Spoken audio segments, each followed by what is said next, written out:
ତମେ ଆଜି ମୋ ସହିତ ମନ୍ଦିର ଯିବ। କଣ ଚଳିବନି? ନାଇଁ ନାଇଁ ସବୁ କଥା ତମର ହବ କରିଲେ ଅଭ୍ୟାସ ହେଇଗଲା। ସେସବୁ ମୁଁ କିଛି ବୁଝିବିନି। ତମେ ଆଜି ମୋ ସହିତ ମନ୍ଦିର ଯିବ ମାନେ ଯିବ। ଆଜି ପୁରା ମୋର ଡ୍ୟୁଟି ଅଛି। ସେ ଡ୍ୟୁଟି ଫୋନ୍ ମୁଁ କିଛି ବୁଝିବିନି। ତମେ ମୋ ସହିତ ମନ୍ଦିର ଯିବ ମାନେ ଯିବ। ଏଇ ଆଜକୁ ଆମ ବାହାଘର 3 ବର୍ଷ ହେଇଗଲାଣି। ଏପର୍ଯ୍ୟନ୍ତ ମାଟାକୁ ଶୁଣି ପାରିଲିନି। ଦେଖ ତମେ କୌଣସି କଥା ମୁଁ ଶୁଣିବିନି। ତମେ ମୋ ସହିତ ମନ୍ଦିର ଯିବ ମାନେ ଯିବ। ତମ କଥା ମୁଁ ବୁଝିଛନ୍ତି କିନ୍ତୁ ମୁଁ କିଛି ବୁଝିବିନି। ତମେ ମୋ ସହିତ ମନ୍ଦିର ଯିବ। ତମେ ଜାଣିଛ ଆଜି ଜାଗର ପ୍ରଭୁ ଶିବଙ୍କ ପାଖରେ ଯାହା ଯିଏ ମନାଯିବ ସେ ନିଶ୍ଚିତ ପୂରଣ କରିବେ। ଓହୋ ଶାନ୍ତି ତମକୁ ଜମା ବୁଝିଲେ ହବନି ହେଲା। ମୁଁ କିଛି ବୁଝିବିନି। ହେଲା ବାବା ଆମେ ଆଜି ମନ୍ଦିର ଯିବା ହେଲା ତ? କଣ ମନ୍ଦିର ଯିବା? ଆରେ ଯିବା ବାବା ଆମେ ଆଜି ମନ୍ଦିର ଯିବା ସତ କହୁଛ ତ? ହଁ ସତ କହୁଛି। ତମେ ଯାଅ ଭୋଗ ଶୁଣ ତମେ ବୁଝିଲ ଆଉ ଆସିଲା ପରେ ମତେ ବାହାନା କରିବନି। ଫୋନ କରୁଛନ୍ତି ଏମଏଲଏ ଫୋନ କରୁଛନ୍ତି ଡିଏସପି ଫୋନ କରୁଛନ୍ତି କିଛି ଓ ବାବା ତମେ ଆଗେ କର ଭୋଗଟା ଚାଲିକି ଆସିବ ଯାଅ ତାପରେ ଆମେ ମନ୍ଦିର ହଉ ହେଲା ବୁଝିଲ। ମୁଁ ଯାଉଛି ସାଙ୍ଗେ ସାଙ୍ଗେ ଭୋଗ ଚାଲି କରି ଆସିବି। ତମେ ଶୀଘ୍ର ଭେଟ ଦେଇଯିବ। ହଁ ଜଲ୍ଦି ଆସୁନାହାନ୍ତି। ଯେତେ ଶୀଘ୍ର ଆମେ ମନ୍ଦିରରୁ ଫେରିବା ମୁଁ ଡ୍ୟୁଟି ଯିବି। ହଁ ହେଲା ବାବା ମୁଁ ଶୀଘ୍ର ଯିବି ଆଉ ଆସିବି।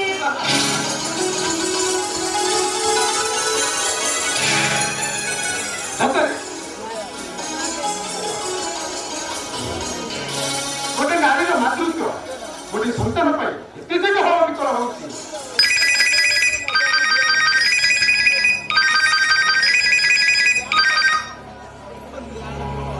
Hello inspector Vinod Mahant speaking sir नमस्ते सर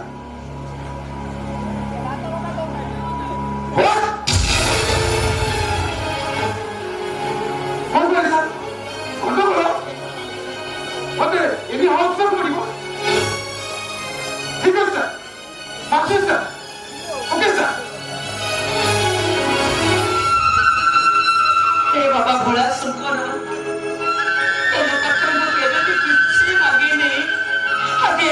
गाली पते को भिक्ष मागुची ए महती बंशु कोटे संकल्प दियो प्रभु कोटे संकल्प दियो।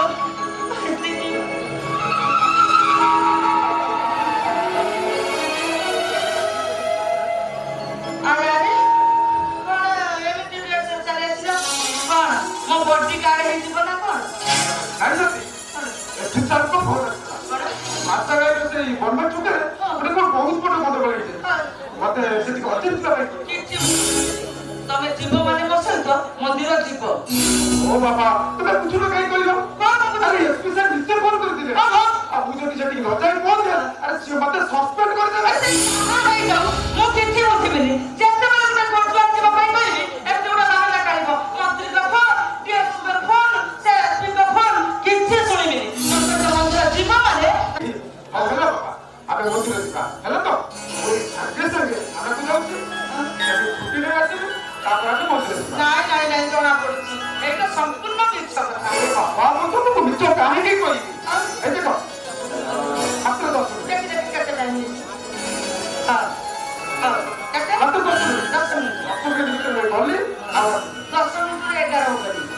বাবা को कभी ठीक आवाज প্রবীর बाबा प्रवीण শুনো শীঘ্র ফেরি আসো। ମୁଁ ଶୀଘ୍ର ହେଲା ଆସିବି ଯଦି ଯେତେ ଜଲ୍ଦି ଫେରିବ ସେତେ ଜଲ୍ଦି। ହଁ ଯଦି କଣ ହେଲା? ଭିତରେ ବୋଧେ କବାଟଟା ଓ ହେଲା ବାବା ମୁଁ ଲକ୍ କରିଦେବି। ଶୁଣ ଶୀଘ୍ର ଯିବ ଶୀଘ୍ର ଫେରି ଆସିବ। ମୁଁ ଗଲି ହଉ ଆସ।